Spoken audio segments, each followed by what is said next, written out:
전 이 일을 겪기 전 많은 무서운 이야기를 읽으면서도 실질적으로 믿지는 못했습니다.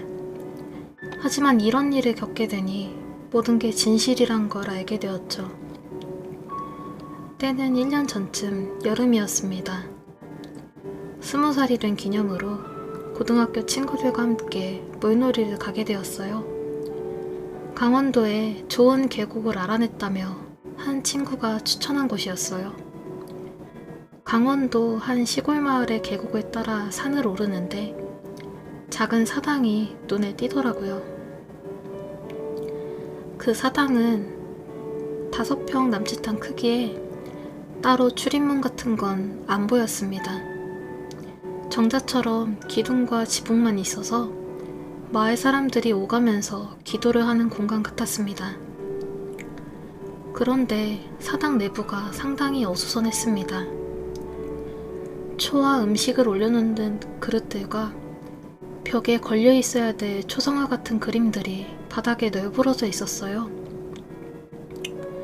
그리고 그 사당 옆엔 전혀 어울리지 않는 큰 돌이 하나 놓여 있었습니다. 그래서 그냥 산에서 돌이 굴러오는 바람에 그림이랑 물건들이 널브러졌구나 했어요. 저희 놀러온 기념으로 착한 일 한번 하자며 사당을 정리했습니다. 사당 옆에 있던 돌도 남자 3명이서 붙어서 굴리니까 옮겨지더라고요. 다 정리하고 먹으려고 나온 술을 하나 꺼내서 탁자 위에 올려놓고 각자 기도도 했습니다. 저희는 다시 차에 올라탔고 그 사당과 멀지 않은 곳에 괜찮은 야영 장소를 탐색해서 텐트를 쳤습니다. 한참 계곡에서 친구들과 물장난을 치면서 놀고 있는데 갑자기 친구 한 명이 깜짝 놀라면서 물속으로 몸을 숨기더라고요. 친구들 모두 쟤 왜 저러냐? 이런 표정이었고 친구가 놀란 쪽으로 시선을 옮기니까 웬 백발의 할머니가 오래된 다리 위에서 뚫어져라 저희를 쳐다보고 있었습니다. 당시 저희는 주변에 사람도 없어서 속옷만 입고 놀고 있었고 몸을 숨긴 친구는 깜빡하고 여분의 속옷이 없어서 헐벗은 상태였어요. 굉장히 당황스러웠습니다. 왜 자꾸 쳐다보시는 거야? 이상한 할머니 아니야? 우리도 할머니 쪽을 계속 보니까 시선을 느끼셨는지 다리 위에서 계곡 쪽으로 난 비탈길을 걸어서 내려오셨습니다. 분명히 굉장히 천천히 오시기도 했고 가파른 길이라서 오기 힘드셨을 텐데 금방 도착하시더라고요. 그냥 별거 아니겠지 싶어서 넘겼습니다. 제가 할머니에게 다가가서 할머니, 무슨 일이세요? 라고 물어보니 젊은 친구들이 재미있게 노는 걸 보니 손주가 생각나서 그랬다고 하셨습니다. 저희는 잠시 오해했던 게 죄송할 따름이었어요. 그런 뜻에서 쳐다보신지도 모르고 이상한 할머니라면서 수근거렸으니까요. 그런데 할머니께서 너희를 보니까 오늘은 무슨 일이 있어도 집에 안 갈 것 같은데 내가 하는 말 잘 들어 라고 하셨습니다. 무슨 일인가 싶어서 저희도 귀를 기울였어요. 할머니가 해주신 말씀이 정확히는 기억이 안 나지만 대략적으로 하신 말씀은 오늘은 윤달과 12번째 만월이 겹치는 날이니까 이런 산골에는 역물이 나와. 역물 때문에 야생동물들이 거칠어지니까 밤에 조심해 라고 하셨습니다. 밤에는 아무것도 돌아다니지 말라고 하셨고요. 저희는 그런 할머니의 말씀을 반신반의했습니다. 저는 그때 역물이 뭔지 궁금해서 여쭤봤더니 할머니는 일이라고 하셨습니다. 밤엔 무슨 소리가 나도 그곳에 가지 말라며 말을 덧붙이셨고 바로 앞에 나타나더라도 모르는 척 무시하고 놀라서 뛰지 말고 소리도 지르지 말아야 하며 눈도 마주치지 말라고 하셨습니다.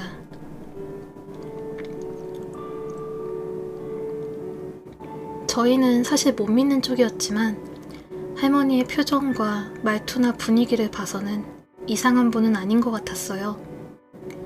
그 말의 끝으로 할머니는 자리를 떠나셨습니다. 저희는 할머니께 인사를 드리고 다시 물에 들어가 놀았고 점점 어둑해지니 할머니의 말씀이 자꾸 떠올라서 오싹했습니다. 고기와 술로 한껏 휴가 분위기를 내기 시작했어요.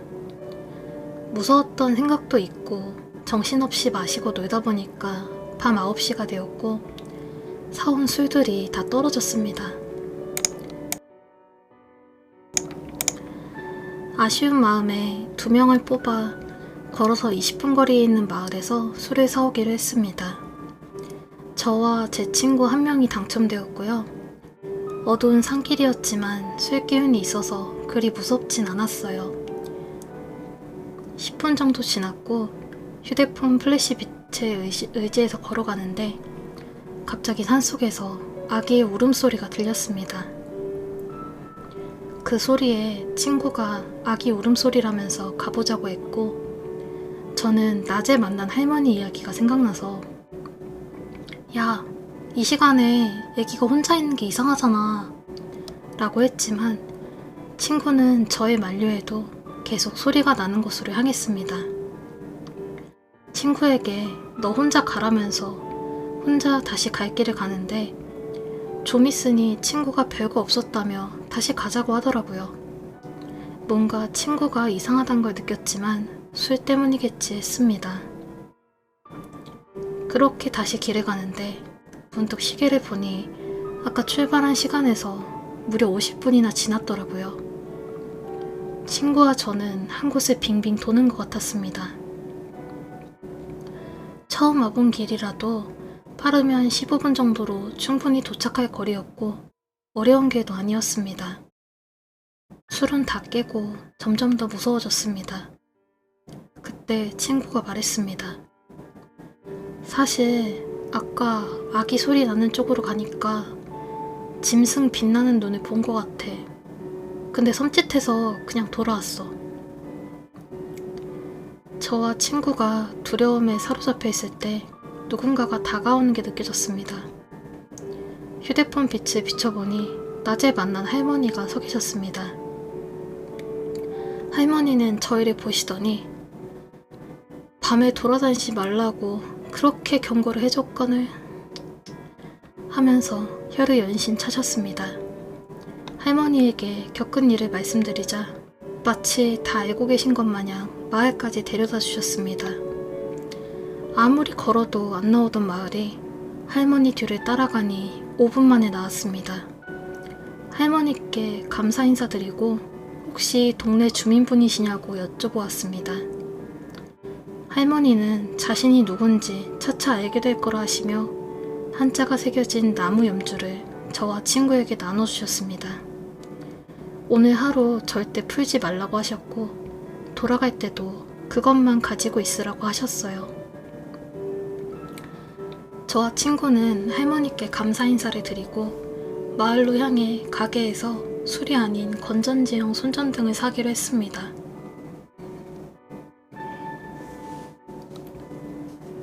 도저히 술 마실 기분이 아니었거든요. 근데 물건을 고를 때부터 가게 주인 아주머니가 저희를 이상한 눈으로 쳐다봤어요. 계산하려는데 아주머니가 제게 처음 보는데 혹시 놀러 왔냐고 하시길래 저 산속 다리 밑쪽 계곡에 왔다고 하니까 엄청 놀라시는 거예요. 아주머니는 정말 거기서 온 게 맞냐고 오늘이 무슨 날인 줄 아냐며 버럭 화를 내셨습니다. 저희는 그래서 알고 있다면서 할머니와 만난 이야기를 해드렸습니다. 할머니는 다시 놀라시며 아까도 들었던 일이라는 영물에 대해 이야기해 주셨습니다. 그 영물은 옛날부터 존재했고 이 산뿐 아니라 다른 지역에도 곳곳에 존재하는 영물이며 지금은 산이 없어서 드물지만 나이 드신 분들이 사실 적엔 영물이란 존재가 많다고 하셨습니다. 또 그날엔 꼭 산에서 제사를 지내고 마을 사람들이 모두 집으로 일찍 귀가를 한다고요. 아침에 봤던 사당에 대해 여쭤보니 그 사당은 옛날에 무당이 마을을 지켜주는 수호령에게 제사를 지내던 곳이며 지금은 관리만 하고 사용하진 않는 곳이라고 하셨습니다. 그리고 저희가 만난 할머니는 아마도 수호령일 거라고 하셨습니다. 대화를 마치고는 아주머니는 저와 친구에게 혹시 모르니까 소금 맞고 가라면서 소금을 머리에 뒤집어 쓰다시피 한 후에 텐트로 돌아갔습니다.